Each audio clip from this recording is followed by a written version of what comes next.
Buenas a todos, ¿cómo están? Espero que les vaya muy bien. El día de hoy vamos a tener una capacitación en riesgo eléctrico. Entonces, vamos a hablar un poco de estadísticas. ¿Esto qué quiere decir? Que el 80% de los incendios se deben a malas instalaciones eléctricas. Hasta un 30% de las fatalidades se deben a accidentes eléctricos. La electricidad está entre uno de las 5 primeras principales causas de muerte. Menos del 1% de los trabajadores que realizan trabajos, digamos, con equipos eléctricos o electrónicos está calificado para hacerlo. Las plantas industriales, el 80% de las fatalidades se deben por exposición de relámpago o arco eléctrico y el 20% de choques eléctricos. También, pues, esto se da a partir de la distribución, transmisión y construcción de más del 90% de las fatalidades en cuanto a la energía eléctrica. ¿Por qué es importante la seguridad eléctrica? Debemos primero, uno, proteger a los trabajadores expuestos a lesiones por causa de accidentes de origen eléctrico. Evita también las pérdidas y daños de infraestructura generadas por las intervenciones no autorizadas. Genera un proceso continuo de ambientes y equipos seguros para los usuarios de la energía eléctrica. También contribuye a la generación de un lugar de trabajo seguro para todos los involucrados de manera directa o indirectamente con la energía eléctrica. Entonces, tenemos el RETIE, que el RETIE es un reglamento técnico para instalaciones, pues digamos, para realizar alguna instalación eléctrica. Tiene 4 pilares fundamentales. Uno es la seguridad de las personas, que establece todos los criterios de seguridad para las personas, aparte qué capacitaciones, cuáles son los cursos, qué debe tener la persona para poder llegar a ser cualificada. También tenemos la seguridad de las instalaciones, que establece también todas las pautas de seguridad en la instalación de nuevas redes, de remodelación de redes, y así evitando daños en la infraestructura. El uso de normas y procedimientos, entonces tenemos el uso de varias normas que debe instaurar la empresa. Entonces, tanto permisos de trabajo como verificación de instalaciones eléctricas, como intermediaciones de equipos eléctricos. Para esto, pues se deben de seguir unos procedimientos internos que ya cada empresa estructura para evitar, digamos, que este riesgo se llegue a materializar. El cuidado y preservación del medio ambiente. En grandes rasgos lo que dice es que todas las actividades que tengan que ver con instalación, remodelación o construcción de redes eléctricas, pues digamos que se debe tener un cuidado y preservación hacia el medio ambiente, evitar que esto tenga impactos ambientales. Como campo de aplicación del RETI, ¿cuáles tenemos? Instalación eléctrica nueva, ampliación de nuevas redes eléctricas, remodelación de instalaciones eléctricas a partir de qué? La generación, transmisión, transformación, distribución y uso de la energía eléctrica. Tenemos los niveles de retención del RETI. Entonces establece unos niveles de retención que son 5 desde muy baja tensión hasta extra alta tensión. La idea es que a partir de acá podemos identificar qué es muy baja, qué es media, qué es alta y qué es extra alta tensión para así mismo utilizar todos los elementos de protección personal y equipos requeridos para esta labor. Tenemos diferentes riesgos eléctricos definidos en el RETIE. Uno es el arco eléctrico, otro es contacto directo y contacto indirecto, también es cortocircuito, la estática, ausencia de tensión, tensión de paso y tensión de contacto. Vamos a ver un poco de la resolución 4293 que nos establecía, pues digamos que los primeros parámetros para manejo de las redes eléctricas, pero ahí vamos a sacar dos cosas primordiales. ¿Qué es una instalación eléctrica? Es la parte física de un sistema compuesto por el conjunto de aparatos eléctricos, conductores y circuitos asociados y dispuestos para la generación, transmisión, transformación, distribución y uso de la energía eléctrica. También nos establece que es una persona calificada, que es una persona natural que ha demostrado a través de su título técnico, tecnólogo, ingeniero formado en el campo de la electrotecnia, que cuenta con todos los conocimientos, aptitudes, habilidades y destrezas para desempeñar la electrotecnia y los riesgos asociados a la electricidad. Debemos identificar primero qué es un peligro, que el peligro es la fuente que nos llega a producir el daño. Entonces, es la fuente, situación o acto con potencial a causar daño a una persona. Y también debemos tener el riesgo, que el riesgo es la probabilidad de que este peligro se materialice y genere algún daño. Digamos, el ejemplo está el tigre. El tigre, mientras esté quieto, nadie vaya y lo moleste, pues es un peligro que es potencial, pero está ahí quietico. Pero si una persona va, comienza a molestar al tigre o se le acerca al tigre, entonces ya ahí se puede llegar a potencializar ese riesgo y el tigre puede atacar, que lo que quiere decir es que nosotros podamos sufrir un accidente. ¿Qué riesgos se identifican en esta tarea? Entonces, ahí deben de ver muy claramente que hay personas las cuales utilizan elementos inapropiados para desarrollar las actividades. En este caso, pues van a ver una persona utilizando una careta en vez de una careta, pues un papel periódico. En esta, que se ve mucho, personas, digamos que fumando sobre equipo o gas inflamable. Para los que hacen trabajo en alturas, a veces pueden identificar a estas personas que suben sin ningún elemento de protección personal para el trabajo en alturas y aparte de eso, tampoco para riesgo eléctrico. Esto que se ve mucho son las conexiones eléctricas sobre líneas hidráulicas. En caso de fuga de agua, pues va a generar un cortocircuito. Entonces, el riesgo aumenta o disminuye dependiendo de qué, de la peligrosidad de la operación, de la dificultad de la operación, de lo complejo que se pueda llegar a ver la operación, de las medidas de seguridad, de los estándares que establezca la empresa y del historial de eventos que se hayan causado dentro de la organización.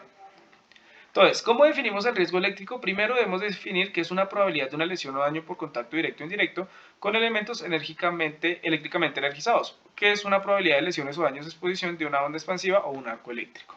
¿Cómo definimos el riesgo? También es bajo una condición que se permite un contacto o fallo con el equipo que puede provocar un choque eléctrico, quemadura de arco o quemadura de lesión por explosión.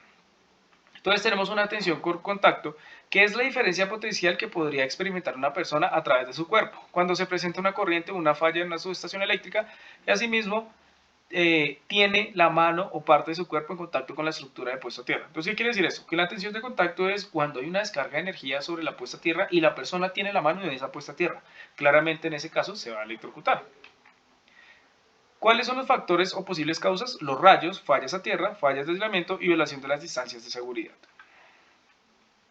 Tenemos la tensión de paso, que es muy similar a la anterior, pero esto es la diferencia potencial que podría experimentar una persona entre sus pies con una separación menor de 1 metro cuando se presenta una corriente o fallo en una estructura cercana a puesta a tierra, pero no se tiene contacto con ella. Entonces, ¿qué quiere decir esto? Que hay una descarga sobre la puesta a tierra y la persona está menor a 1 metro. Entonces, toda esta electricidad que viene por el piso puede llegar a generar algún contacto con la persona y claramente se puede electrocutar. ¿Qué es un arco o un relámpago eléctrico? Entonces, un arco eléctrico es la descarga de energía que se forma entre dos electrodos sometidos a una diferencia potencial y colocados sobre una atmósfera gaseosa. Entonces, como ustedes van a ver aquí en el ejemplo, hay dos personas desarrollando actividades en una subestación eléctrica. Claramente pues tienen sus elementos de protección personal, pero no sabemos si son dieléctricos. Claramente pues digamos que todos los elementos de protección personal dieléctricos deben de estar marcados, que ahorita lo vamos a ver. Pero es muy importante que bajo estas subestaciones se haga un estudio de arco eléctrico. Entonces, muchas veces sucede que la persona se acerca a estas subestaciones y no tiene conocimiento de que es un arco eléctrico, ni siquiera que puede llegar a suceder. Entonces, esos trabajadores están aquí desarrollando estas actividades y en el momento que la persona regresa, está sacando un equipo, una celda con manivela, y cuando regresa la otra persona, estalla. ¿Eso por qué se puede dar? Puede haber alguna herramienta que haya tenido contacto con la celda y que pues generara ese arco eléctrico. Como pueden ver, es una onda expansiva, da vuelta prácticamente en 360 grados. Esto es cuestión de segundos.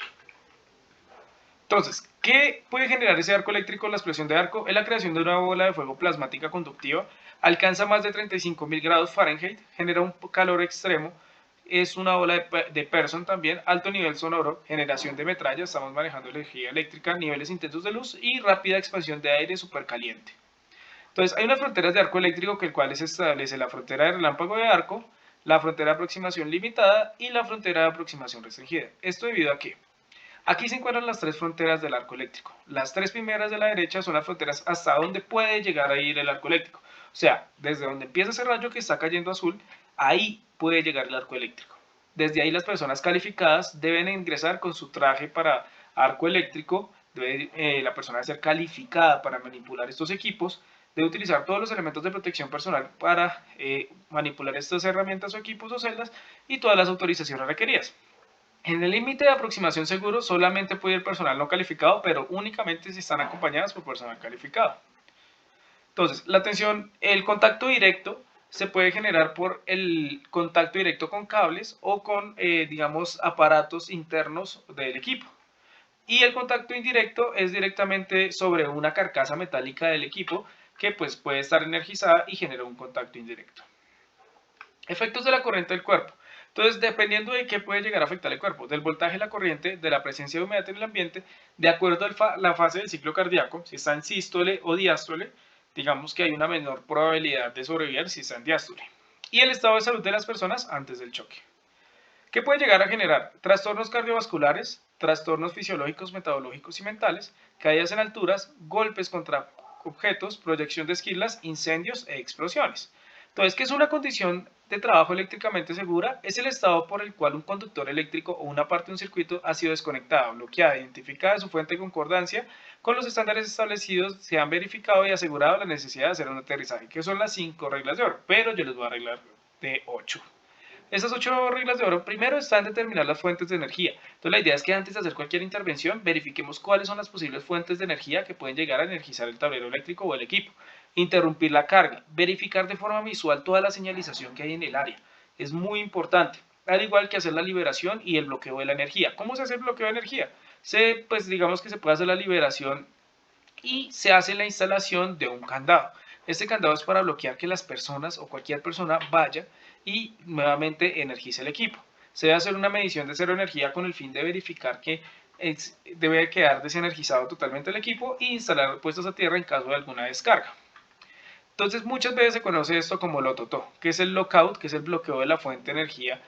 Está el tagout, que es el señalizado del proceso de bloqueo y desbloqueo, debe estar rotulado y su acceso al personal autorizado debe ser debidamente consignado. Y el tryout, que es el testeo, que es el procedimiento de incluir la comprobación fehaciente de que la fuente de energía está perfectamente consignada. Entonces, este es el sistema de bloqueo y etiquetado de energías peligrosas que también funciona para riesgo eléctrico. Entonces debemos tener en cuenta la figura de candado, la tarjeta de peligro no operar, la tarjeta de seguridad eléctrica, el bloqueador de breakers o de tacos, la figura multicandado y la guaya o cadena. Para eso se debe utilizar unos permisos de trabajo, que la idea de este permiso de trabajo es que podamos identificar cuáles son los riesgos a los cuales están las personas, digamos que puede llegarse a generar en el lugar de trabajo y tener algunos accidentes de trabajo. Para esta identificación se hacen unos controles para evitar que esos accidentes de trabajo se materialicen. Y por último, de tener la firma autorización de la persona como tal, digamos que es dueña del área, la firma autorización del jefe o HCE, para pues hacer trabajos sin ningún problema y que pues lo hagamos de manera segura. ¿Cuándo se justifica un trabajo energizado? Cuando hay riesgos adicionales de, digamos, sistemas de soporte vital, cuando hay equipos médicos en los hospitales, sistemas de alarmas o áreas de emergencia como en los bancos, por algún tema de suministro continuo de energía que es inviable, digamos que detener la operación. Todo esto de acuerdo a que al diseño del equipo, a las limitaciones operacionales y que esto debe ser un proceso continuo. Técnicas de alerta, siempre estar pendiente, las señales y tarjetas de seguridad, hacer bloqueos, etiquetados, instalar las barricadas para que las personas no se acerquen al área y también las personas asistentes pues estar pendientes del lugar con el fin de evitar que se llegue a ver una persona que no esté ni calificada y que puede llegar a generar algún riesgo para los trabajadores y para ella. Siempre tener todas las precauciones, estar alerta, no tener objetos conductivos, a veces se hacen espacios confinados o cerrados, espacios limpios, tener las rutinas de apertura y cierre de los circuitos, utilizar los paneles y las puertas y tener una muy buena iluminación. Tenemos una matriz de riesgos, que esta matriz de riesgos lo que hace es calcular la probabilidad y la exposición de las personas. ¿Qué tan probable es que llegue a suceder un accidente y cuántas personas tenemos expuestas? Para esto se surge, digamos que también se hacen unos controles tanto de ingeniería, de eliminación, de sustitución, concientización y control administrativo y de PPs. Entonces digamos que la idea es que se pueda eliminar el riesgo o se sustituya el riesgo por uno menor o se haga un control de ingeniería para que las personas no lleguen a tener ningún tipo de riesgo, pueda tener un contacto directo con la persona y no se electrocute, hacer toda la parte de capacitación, señalización, un control administrativo con procedimientos, procesos, permisos de trabajo y el uso adecuado de los elementos de protección personal. Todo esto hace parte de las barreras duras, que es el control directo que se debe desarrollar sobre las personas. Entonces son medidas preventivas y las medidas como tal correctivas, que es el uso de PPs.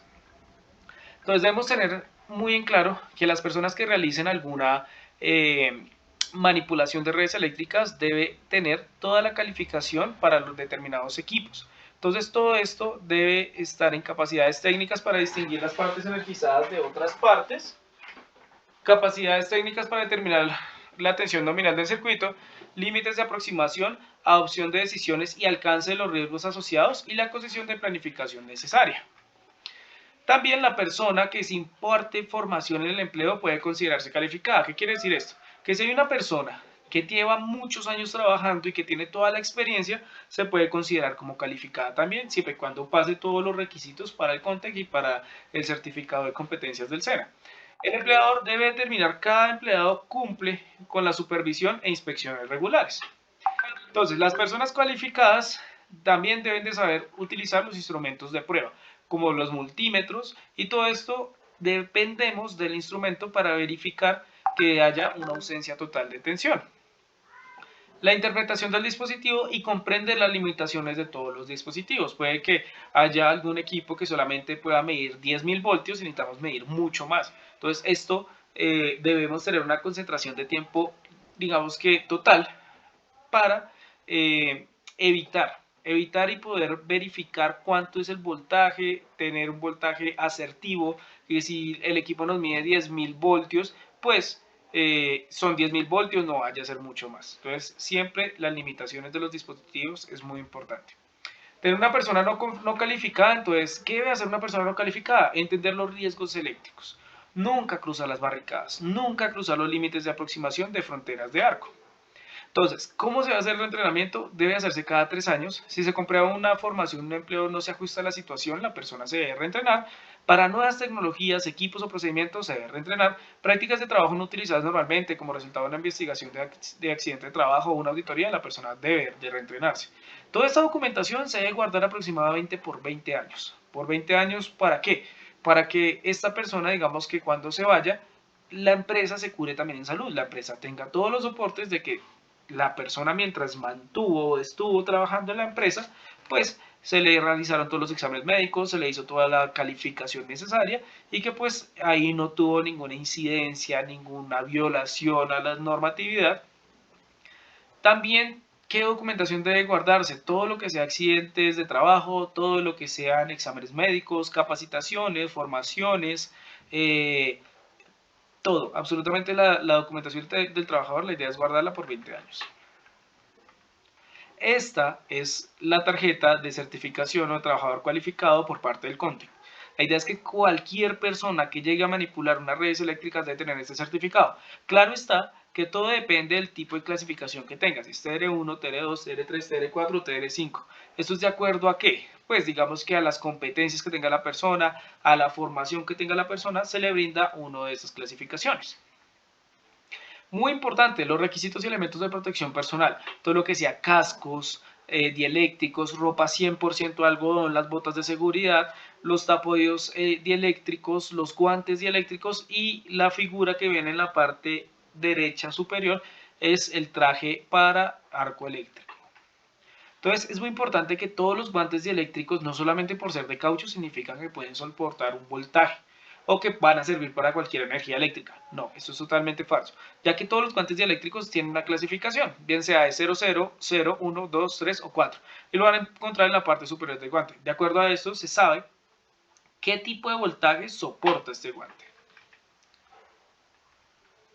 Entonces, ¿cuál va a ser la etiqueta que van a encontrar? Van a ser esta. ¿Dónde que van a encontrar? Clase y categoría del guante en la número 1, número 2, mes de fabricación, número 3, año de fabricación, número 4, el símbolo de elemento apropiado para trabajos bajo tensión, número 5, el nombre del fabricante, el 6 es la talla, el 7 son las referencias del certificado CE, que lo tienen la mayoría de elementos de protección personal, el 8 las normas de referencia de la Norma Europea Internacional, que eso ya es directamente sobre riesgo eléctrico, la referencia al producto, el marcado CE y la entidad certificadora, el lote de fabricación y muy primordial las casillas en blanco son para anotar la fecha de primer uso para poder hacer la verificación periódica. Entonces ya finalizando, tenemos factores de los cuales estos elementos de protección personal se deben complementar, como la persona no debe tener ninguna ropa fundente, nada que llegue a generar una estática. Toda la ropa que tenga plásticos impermeables puede llegar a generar estática. Por eso no debe utilizar nada que tenga impermeables, nada que sean fibras. Debe usar 100% algodón. Hasta la ropa íntima debe ser 100% algodón, no utilizar sintéticos. Y utilizar una sujeción de muñecas para evitar cualquier tipo de migración del arco eléctrico. Espero que esta formación les haya servido y es una charla un poco rápida para que ustedes entiendan el riesgo al cual están expuestos. Muchas gracias por su atención.